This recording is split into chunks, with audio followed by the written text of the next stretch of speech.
Vous avez peut-être le sentiment d'avoir oublié quelque chose. Le visage à l'air libre dans votre bus, votre métro, votre train. Le masque disparaît à partir d'aujourd'hui dans les transports publics, les avions et les aéroports. Une première depuis le début de la pandémie. Un retour à la normale, mais pas la fin de la pandémie. Le taux d'incidence est de 376 cas de Covid pour 100 000 habitants. C'est 8 fois plus que le seuil d'alerte. Un virus qui reste d'ailleurs un danger mortel pour les immunodéprimés. 300 000 Français qui représentent à eux seuls 40% des patients admis en réanimation à cause du Covid. Des personnes par exemple greffées, dialysées, pour qui la fin du masque rime avec angoisse. Ils se sont confiés à Yasmina Katou pour Europe 1.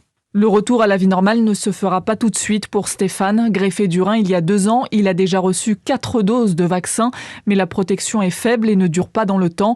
Alors ce Lyonnais va devoir redoubler de vigilance face aux passagers sans masque. Aujourd'hui, par exemple, quand je réserve un billet de TGV, je prends une place isolée pour être certain de ne pas avoir quelqu'un autour de moi de trop proche. Et je garde mon masque FFP2 à partir de l'entrée de la gare et jusqu'à la sortie, parce que on peut être à côté de vous si vous avez le Covid et vous savez même pas qu'on est à risque. Mais nous, on peut en mourir. S'il contracte le Covid, Stéphane a 20% de risque d'en mourir. C'est plus qu'une personne en EHPAD. Alors pour protéger les immunodéprimés, Rinalou, une association de patients atteints de maladies rénales, appelle les Français à être solidaires. Ivani Caillé, la fondatrice. Tout le monde est fatigué de cette épidémie, mais en même temps, porter un masque, ça ne me semble pas un sacrifice inconsidéré s'il s'agit de préserver la santé de personnes fragiles et de sauver leur vie. Si cet appel à garder le masque dans les transports n'est pas entendu, près de 300 000 Français immunodéprimés risquent de vivre chaque trajet dans l'angoisse. Yasmina Katou, spécialiste santé d'Europe 1.